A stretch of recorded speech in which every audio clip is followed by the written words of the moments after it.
What got us started to talking today and wanting to do a video about this was all this stuff in the news, a lot of uncertainties in the world, a lot of stores carrying kits with dried foods in them. Folks, before you spend all your money on those, and I'm not going to tell you how to spend your money, but before you do, consider doing it yourself because you will save a fortune.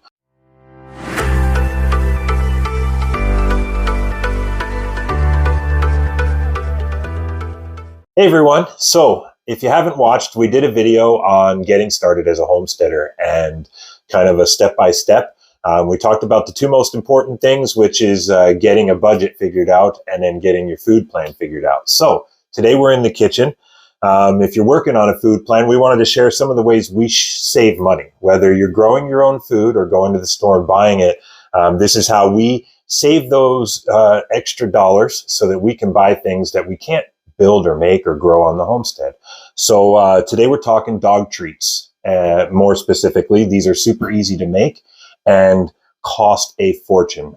As of right now, you can go on Amazon and probably spend $20 a pound for sweet potato chips for your dog. Now, our dog loves sweet potato chips. She loves banana chips. So today we're going to show you how easy it is and how much cheaper you can make those treats for your dog and not have to worry about when you're at the grocery store next week and you barely have enough food to feed yourselves, that disappointing look on your dog's face when you come home with no snacks for them. So these things cost you nothing at the store still, right now anyway. A couple of bucks, maybe tops, for a couple of sweet potatoes.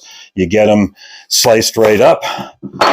You can pick up these mandolins very cheap at any of your box stores. I'm not going to mention them. You all know where they're at. You can even find them on Amazon for very cheap. I use a medium setting on the slicer.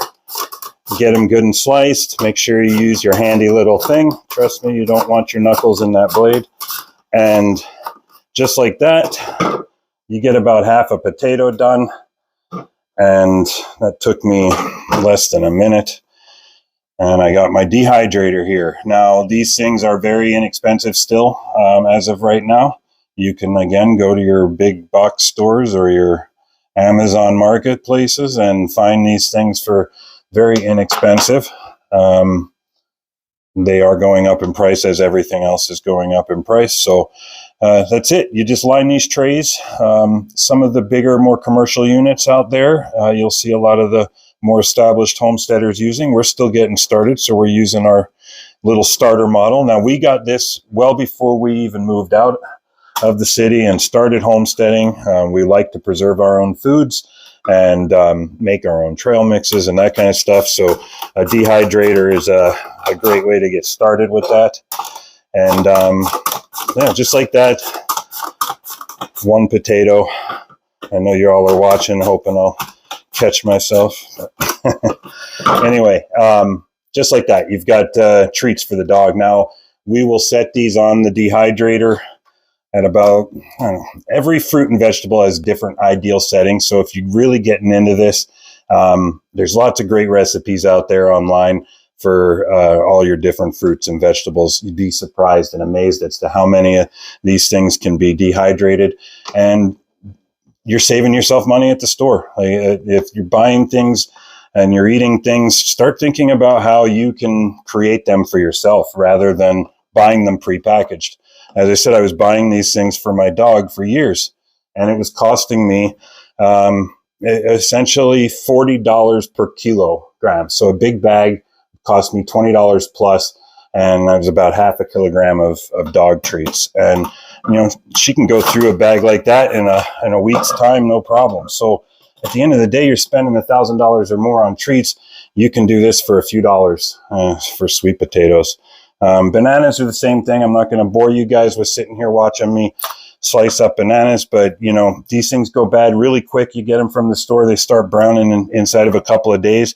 You get them, get yourself some nice thin slices, and you're on your way. The dogs and our rabbits and ourselves, you can dehydrate them right on there with the sweet potatoes.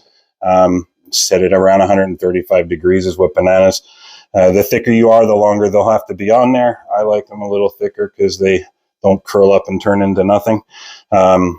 These are just for dog treats, so we don't treat these with citric acid or cinnamon or any of those things. If you're making them for yourself, though, have fun with it.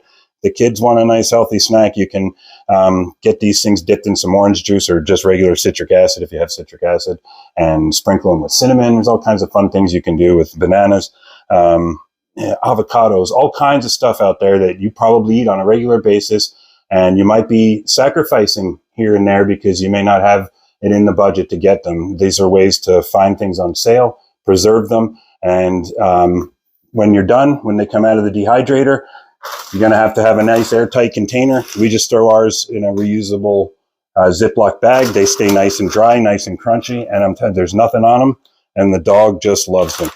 I don't know what it is about sweet potatoes. You don't want them to be living off these things because they're really high in fiber, but that's it. You got a chip, and if you're into them, you can sprinkle them with salt and eat them too. Just another great way. And again, use a Ziploc bag. You can just keep reusing it. You know, you're buying those treats at the store for the dog. It comes in a bag. You tear it open.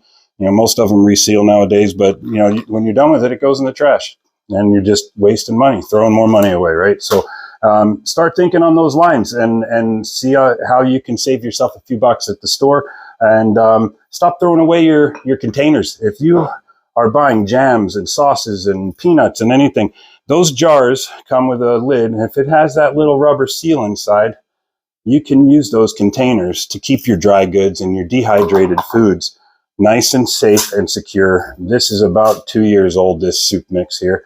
And if you really get excited about dehydrating, you can get into making your own tailor-made soup mixes. And if you grow your own herbs, as we do, you can keep your chamomiles and your nettles and your lavenders, all of those things. These are just old peanut jars. And again, they are airtight and sealable, nice little rubber lid.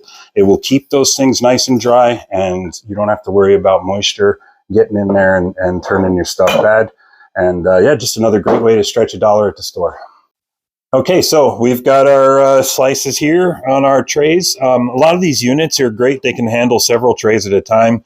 When you're slicing thin fruits and veggies, you can stack them pretty good. So I think we run like 10 of these at a time in some cases. Bananas are 135 degrees generally. Again, these are just dog treats, so we're not treating these or anything. We're just going to stick them straight on the dehydrator and let them do their thing. These units generally come with books, and the books are pretty handy. They list a whole whack of different fruits and vegetables and what the ideal temperature range is for dehydrating, so don't panic if you're not sure about that. Apples are another great one that you can share with your pets. They make great snacks for us and for your pets. You know, you can dip them in, slice them the same way and dip them in cinnamon and sugar and throw them on the dehydrator, and they're a great snack. You can get the kids involved with making them.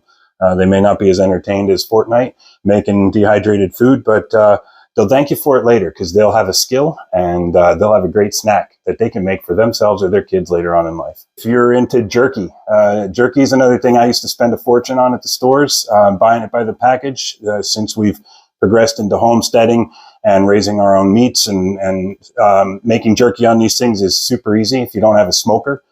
They do come with these little trays that you can, you know, line and make your jerky, slice your beef, flavor it how you like, and throw them right on there, and you've got your nice homemade beef jerky.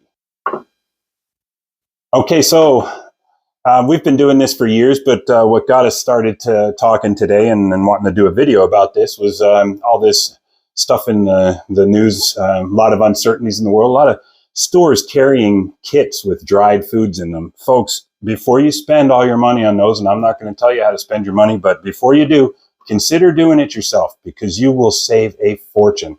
Even buying the equipment, after you've bought that equipment and everything you need to dehydrate your own foods and your own fruits and vegetables, you will still not have spent a fraction of what you'll spend stacking up on those kits. And honestly, I've tried them. The food's not that great in those things. So they're full of preservatives and everything else to stay shelf stable. You can do this at home and have shelf stability for a year or two or more for certain foods. And you know where it came from. And you did it. You made it yourself. Thanks for watching and letting us share yet again another thing we started doing to homestead. If you're considering getting into it, again, this is one of those things. You don't have to be out on a property in the middle of nowhere to start becoming self-sustainable. Start drying and preserving your own foods. And if you want to see more, hit the subscribe button. And thank you to everyone that has subscribed. And if you have any questions or comments, please throw them down there.